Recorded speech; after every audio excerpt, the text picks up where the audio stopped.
Hello my dear students, welcome to Shakti sir classes. और आज की क्लास में हम बुक फर्स्ट फ्लाइट का चैप्टर नंबर फर्स्ट पढ़ेंगे, जिसका नाम है लेटर टू गॉड। अगर आप हमारे चैनल पर नए हैं और आपको वीडियो अच्छी लगती है तो आप चैनल को सब्सक्राइब करिए और लाइक और शेयर करना ना भूलिए। तो आइए अ लेटर टू गॉड का cut to cut, word to word, line to line in depth analysis करते हैं, उसको एक्सप्लेन करते हैं और इसके अंदर छिपी वैल्यूज़ को हम बाहर निकालते हैं। चलिए शुरू करते हैं। तो पूरी की पूरी वैली के अंदर लेंचो का घर एकमात्र ऐसा घर है जो कि on the crest of a low hill उस पर बना हुआ है। और ये एक ऐसी ऊंचाई है जहाँ से सब कुछ दिखाई देता है। नदी दिखती है, खेत दिखते हैं, खेत में पक रही फसल दिखाई देती है, फसल के फूल दिखाई देते हैं, जो कि वादा करते हैं कि अब की साल जो है बहुत ही शानदार पैदावार होगी। केवल एक ही चीज़ रिक्वायर्ड थी और वो थी बस एक हल्की सी बरसात हो जाए, एक बरसात हो जाए बस, जो कि एक बूस्ट का काम करेगी फसल के लिए। तो थ्रू आउट द मॉर्निंग, आज पूरी की पूरे सुबह जो लेंचो है उसने आज विशेष तो किया कुछ भी नहीं था, वो बस आकाश को निहार रहा था नॉर्थ ईस्ट साइड में, और ये विचार कर रहा था कि गॉड बस एक छोटी सी बरसात की फुहार हो जाए तो शानदार फसल हो जाए। तो उसकी पत्नी जो है अपने घर का काम कर रही थी, तो उसने अपनी पत्नी से कहा कि सुनती हो भगवान, अब की बार 100% आप शर्त लगा लीजिए, बहुत अच्छी बरसात होगी। तो उस समय जो घर की महिला है वो खाना पका रही थी घर का, तो वो बोलती है हाँ जी, मुझे भी यही उम्मीद है कि अब की बार भगवान जो है एक अच्छी बरसात भेजेगा।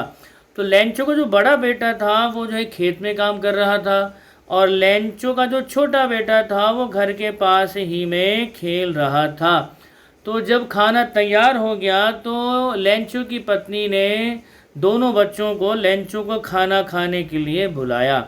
तो जब वो खाना खा रहे थे उसी समय जो है लेंचो ने जैसा कहा था कि अब की बार बहुत अच्छी बरसात होगी, ठीक वो प्रेडिक्शन बिल्कुल सच साबित हो गया। दरअसल नॉर्थ ईस्ट की तरफ से बहुत बड़े काले रंग के पहाड़ जैसे बादल आते हुए दिखाई दिए और आसमान से बूंदें बरसने लगी। तो हवा जो है काफ़ी ताज़ा हो गई थी, हवा में एक मिठास सी आ गई थी। तो जो लेंचो था वो जो है घर से बाहर आ गया। तो बरसात जो हो रही थी, उन बरसात की बूंदों को वह अपने शरीर पर महसूस करना चाहता था, और बरसात में भीग करके जो अपनी पत्नी के पास में पहुंचा तो उसने बड़ी खुशी से अपनी पत्नी को कहा, अरे भगवान, ये बरसात की बूंदें नहीं हैं, दरअसल ये जो बड़ी बूंद है ये है 10 सेंट और छोटी बूंदें हैं ये है 5 सेंट। अब बरसात की बूंदों को उसने पैसों से कंपेयर क्यों किया? क्योंकि लेंचो यही तो कह रहा था कि अगर एक अच्छी सी बरसात हो जाए तो खेत में जो फसल पक रही है उसकी ग्रोथ बड़ी ज़बरदस्त हो जाएगी, और जब उस फसल को बाज़ार में बेचेंगे तो बहुत अच्छा अमाउंट उनको मिलेगा। तो जो बरसात के रूप में बूंदें बरस रही है ये पानी नहीं, दरअसल आसमान से बरसता पैसा है, जो खेतों में उग रही फसल को बेच करके फाइनली लेंचो के हाथ में आएगा। तो एक सेटिस्फाइड एक्सप्रेशन चेहरे पर लाता है और अपने खेतों को देख करके निहारता है, उनके फूलों को देख करके निहारता है, और बरसात जो हो रही थी बरसात के पर्दे में जो है वो छुपी हुई फसल को देख रहा है। एक पर्दे का काम कर दिया था, बरसात इतनी अच्छी हो रही थी कि पर्दे जैसी लग रही थी, और उस पर्दे में फसल जो है पीछे कहीं छिप गई थी। लेकिन तभी अचानक से बहुत तेज़ हवा चली, और इस तेज़ हवा ने जो है क्या किया, अपने साथ जो है ओले बरसाना शुरू कर दिया आकाश से। तो हेलस्टोन बरसना शुरू हो गए। तो उन हेलस्टोन को बरसता हुआ देख करके लेंचो थोड़ा सा पैनिक हो गया।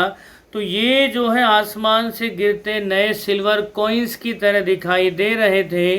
तो जो लेंचो के बच्चे थे वो भाग करके जाते हैं और उनको कलेक्ट कर लेते हैं। तो ये जो हेलस्टोन थे, ओले थे, बिल्कुल फ्रोज़न पल्स की तरह दिखाई दे रहे थे। तो ओलों की बरसात जब होती रही तो लेंचो थोड़ा और पैनिक हो गया और वो चिल्लाया कि ये जो हो रहा है ये तो बिल्कुल भी सही नहीं हो रहा, ये ओलावृष्टि तो फसलों को बर्बाद कर देगी। मैं उम्मीद करता हूँ कि ये जल्दी ही बंद हो जाए। लेकिन जैसा लेंचो ने सोचा वैसा हुआ नहीं। वो हेलस्टोन की बारिश पूरे 1 घंटे तक होती रही और 1 घंटे के बाद में जब हेलस्टोन की बारिश बंद हुई तो चारों तरफ केवल और केवल सफ़ेद चादर बिछी हुई थी। घर में, गार्डन में, हिल साइड में, कॉर्नफील्ड में, पूरी की पूरी वैली सफ़ेद रंग की हो गई थी, मानो किसी ने नमक डाल करके इसे कवर कर दिया हो। तो ये देख करके लेंचो के दिल के 1000 टुकड़े हो गए। वो बोलता है अपने बच्चों से कि एक हरी पत्ती का तिनका तक नहीं बचा। हेलस्टोन ने इस हद तक बर्बादी मचाई थी। तो वो बोलता है कि जो लोकस्ट होते हैं, जो टिड्डे होते हैं, उनका भी जब हमला होता है खेतों पर तो वो भी कुछ न कुछ पीछे छोड़ करके जाते हैं, लेकिन हेलस्टोन ने तो एक हरी पत्ती का एक तिनका तक नहीं छोड़ा। तो इस साल तो हमारे पास जो है कोई फसल आने वाली नहीं है। तो उस रात को उस परिवार के सारे लोग उदास थे। लेंचो बहुत उदास था, लेंचो की पत्नी बड़ी उदास थी, लेंचो के दोनों बेटे बड़े उदास थे। तो वो समझ नहीं आ रहे थे कि क्या होगा, क्योंकि इस साल जब उनके पास में फसल ही नहीं होने वाली थी तो खाने को कहाँ से आएगा, पूरा साल वो बिना पैसे के कैसे निकालेंगे। तो यही परेशानी सबको खाए जा रही थी। लेकिन दिमाग में जो है हमारा लेंचो एक बात सोच रहा था कि जिसका कोई नहीं होता उसका भगवान होता है, तो डेफिनेटली भगवान उनकी ज़रूर हेल्प करेगा। हालांकि इस समय उनके पास में खाने के लिए एक दाना भी नहीं है, लेकिन फिर भी कोई भी इस साल भूखा नहीं रहेगा। दिल ही दिल में वो जानता था कि भगवान उसकी मदद करेंगे। तो उस पूरी वैली के अंदर एकमात्र एक घर था लेंचो का, और उस घर में एक ऐसा आदमी था जिसके मन में ऐसा अटूट विश्वास था, जो ये कह रहा था कि डोंट वरी लेंचो, भगवान सब देखता है और जब तक वो है तुम भूखे नहीं रहोगे। तो उसने अपने परिवार को कंसोल करते हुए कहा कि डोंट बी अपसेट, मैं जानता हूँ कि हमारा टोटल लॉस हो चुका है, लेकिन ये टोटल लॉस है भी नहीं। मैं वादा करता हूँ कि भगवान हमारी हेल्प करेगा और कोई भी भूख से नहीं मरेगा। तो यही बात उसने कही। तो पूरी रात लेंचो अपनी इसी एक उम्मीद के बारे में सोचता रहा कि भगवान से मदद आएगी, भगवान से मदद आएगी, क्योंकि उसे बचपन में संस्कार दिए गए थे कि भगवान सब कुछ देखता है, जो आप कर रहे हो वो भी देखता है, और आपके दिल की गहराइयों में, आपकी अंतरात्मा में कौन सा दर्द, कौन सा तकलीफ, कौन सी पीड़ा छिपी हुई है, ये भी सब भगवान देखता है। तो लेंचो जो है परिवार का एक बैल था। Lencho was an ox of a man. तो लेंचो जो है एक तरह से बैल की तरह काम करता था, इंसान की शक्ल में वो बैल की तरह काम किया करता था, बहुत हार्डवर्क किया करता था। लेकिन इस तरह से काम करने के दौरान, एनिमल की तरह फील्ड्स में काम करने के बावजूद भी उसने थोड़ा बहुत लिखना और पढ़ना सीख रखा था। तो अगला संडे जब आया तो उसने क्या किया, डे ब्रेक पे वो सीधा पहुंच जाता है टाउन, और वहाँ पर जो है एक लेटर लिखता है, और लेटर सीधा सीधा जो है गॉड को एड्रेस करते हुए होता है। तो लेटर के अंदर वो भगवान को अपनी मन की बात कहता है, और जो उसने लिखा वो कुछ इस तरह से था कि गॉड, अगर आपने मेरी हेल्प नहीं करी तो उसका परिवार और वो इस साल भूखे मर जाएंगे। उसे 100 पीसोस की नीड है, और इन पीसों से वो क्या करेगा, अपनी बर्बाद हुई फसलों की जगह खेतों में नई फसल बोएगा। तो जब तक नई फसल नहीं आती बाकी के पैसों से वो जो है किसी तरह अपने परिवार का गुजर बसर कर लेगा। लेकिन इस सर्वाइवल के लिए 100 पीसोस की उसको नीड है, तो उसने पूरा का पूरा डिटेलिंग लिख दिया कि किस तरह हेल स्टोन के होने की वजह से बर्बाद हो गए सारी की सारी फसलें। तो लेटर लिखने के बाद उसने जो है एनवलप लिया और एनवलप में डालने के बाद में एड्रेस में लिखा टू गॉड, और उसके बाद में इससे पहले कि वो पोस्ट करता, अब यहाँ पर एक वर्ड आया है, आप ध्यान दीजिए, ये वर्ड वाइटल इम्पोर्टेंस का है और इसी से हमें पता चलता है कि क्वेश्चन अराइज यहाँ पर होता है। आप भी जानते हैं, मैं भी जानता हूँ, सब जानते हैं, गॉड का कोई मेलिंग एड्रेस नहीं है, भगवान को कोई चिट्ठी नहीं जाती है, लेकिन फिर भी उसने एक चिट्ठी लिखी, एनवेलप में डाली और बाहर लिख दिया एड्रेस टू गॉड। और इसको वो डालने से पहले लाइन ध्यान से देखिएगा, पेज नंबर है ये 5 और पेज नंबर 5 की जो विशेष लाइन है, सेकंड लास्ट पैराग्राफ है, और सेकंड लास्ट पैराग्राफ के अंदर जो लाइन है, he wrote to God on the envelope, put the letter inside and still troubled। इसका मतलब यह है कि चिट्ठी लिखने के बाद में भी उसके मन में खलबली मची हुई थी, हलचल मची हुई थी, क्योंकि वो कॉन्शियसली जानता था कि गॉड का कोई मेलिंग एड्रेस नहीं होता है। विश्वास तो उसको था कि भगवान से हेल्प आएगी, लेकिन भगवान को लेटर जाएगा कैसे? तो यही चीज़ उसको अंदर से खा रही थी कि वो एक तरह का पागलपंथी करने जा रहा है, इसीलिए अंदर से उसके खलबली मची हुई थी। स्टिल ही वॉज ट्रबल्ड, इसलिए उसको परेशानी हो रही थी, लेकिन फिर भी वो शहर में तो गया हुआ था ही, तो उसने जो है सीधा पोस्ट ऑफिस से एक स्टैम्प खरीदा, स्टैम्प को एनवेलप पे चिपकाया और सीधा उसको मेल बॉक्स के अंदर पोस्ट कर दिया। तो जैसे ही उसने पोस्ट किया तो डाक इकट्ठी करने का काम जो पोस्टमैन करता है, उसने सारी डाक इकट्ठा करी, और जब वो स्क्रूटनिंग कर रहा था डाक की, तो उसके हाथ में एक लेटर आया जो गॉड को एड्रेस कर रहा था। ये देख करके वो बेतहाशा हंसा, बोले कौन पागल है जिसने भगवान को चिट्ठी लिखी है।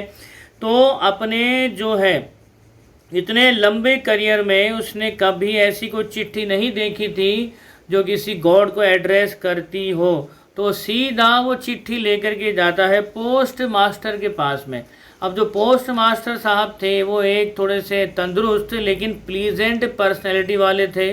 तो जब उन्होंने उस लेटर को देखा तो वो भी बेतहाशा हंसे, लेकिन उनका जो हंसना था वो तुरंत ही सीज हो गया, बंद हो गया, और वो काफ़ी सीरियस हो गए।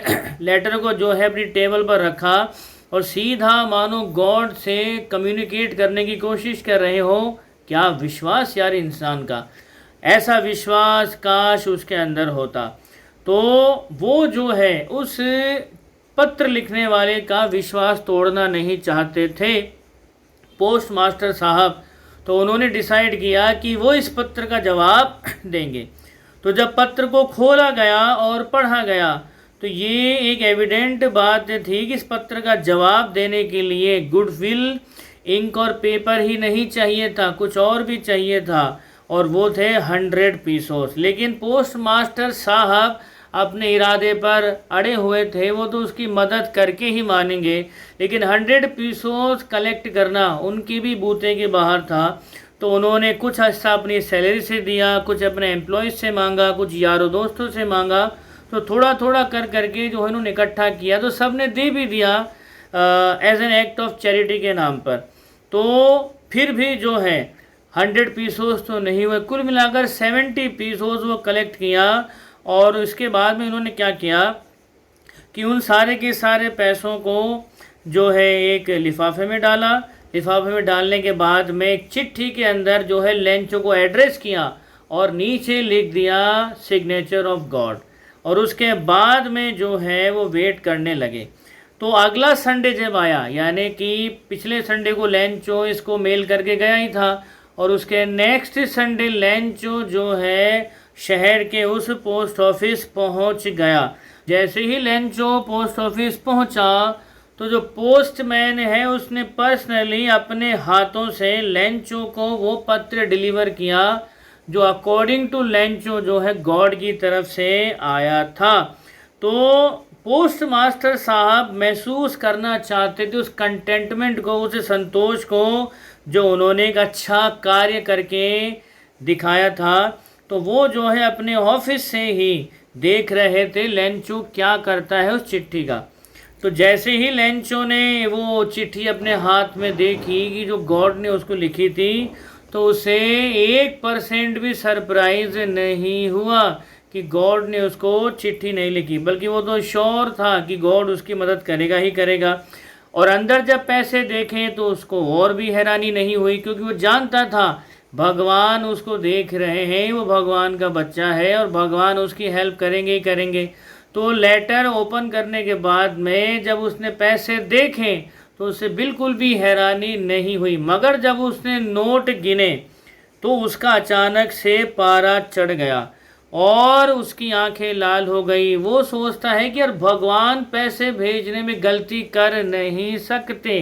कुल मिलाकर के उसने डिमांड करी थी 100 पीसोस की, और जब काउंट किए तो निकले मात्र 70 पीसोस। तो गुस्से से आग बबूला होकर के इमीडिएटली लेंचो जो है विंडो पे गया, वहाँ पर इंक और पेपर मांगा और पब्लिक राइटिंग टेबल पर बैठ करके वो दोबारा से चिट्ठी लिखने लगा। उसकी भौहें तनी हुई थी और चेहरे का एक्सप्रेशन थोड़ा सा गुस्से वाला था, तो समझ में आ रहा था कि उसने क्या लिखा होगा। तो जिस पल उसने उस चिट्ठी को लिफाफे में डाल करके स्टैंप लगा करके मेल बॉक्स में डाला, उसी पल जो है मेल बॉक्स से पोस्ट मास्टर साहब ने वो चिट्ठी निकाली और उस चिट्ठी को जो पढ़ा वो आप भी सुने कि गॉड, मैंने जितना पैसा आपको भेजने के लिए कहा था उसमें से आपने कम भेजा है, 70 पीसोस ही आपने भेजे हैं, बाकी के 30 पीसोस आपने नहीं भेजे हैं। लेकिन मैं मानता हूँ आपने भेजे तो 100 पीसोस ही होंगे, लेकिन जिस पोस्ट ऑफिस के थ्रू आपने पैसा भेजा, यहाँ के पोस्ट ऑफिस वाले इतने बेईमान हैं, बंच ऑफ क्रुक्स हैं कि शायद ये जो है 30 पीसोस खा गए हैं। तो गॉड, मैं आपसे दोबारा रिक्वेस्ट करता हूँ कि बाकी के 30 पीसोस आप दोबारा भेजें, लेकिन एक रिक्वेस्ट ये है कि 30 पीसोस आप पोस्ट ऑफिस के ज़रिए ना भेजिएगा, नहीं तो ये बंच ऑफ क्रुक्स जो है दोबारा से पैसा खा जाएंगे। Now this was the final line of the text. What do you think? Lencho क्या पागल था क्या? लेंचो जब उस चिट्ठी को मेल बॉक्स में डालने जा रहा था तो उसके अंदर खलबली मची हुई थी कि यार भगवान का कोई मेलिंग एड्रेस नहीं होता है। वो जानता था बहुत अच्छे से, लेकिन फिर भी चिट्ठी उसने मेल बॉक्स में डाल दी। लेकिन जब 70 पीसोस उसके पास में आए तो बजाय खुश होने के उसका गुस्सा आ गया और वो उल्टा डिमांड करता है कि बाकी के 30 पीसोस भी आप भेज दीजिए। तो लेंचो होशो हवास में बात जानता था कि भगवान का कोई मेलिंग एड्रेस नहीं है, लेकिन फिर भी उसके पास से मदद आई। ये मदद करने वाले कोई और नहीं, इंसान ही थे, मगर बजाय थैंक्स कहने के लेंचो ने वो लिखा जो उसको लिखना नहीं चाहिए था। तो इन शब्दों के साथ में हम आज का टेक्स्ट ख़त्म करते हैं। अगले चैप्टर में हम फिर मिलेंगे उस चैप्टर के डीप एनालिसिस के साथ में। तब तक आप खुश रहिए, मुस्कुराते रहिए। जय हिंद, जय भारत, वंदे मातरम।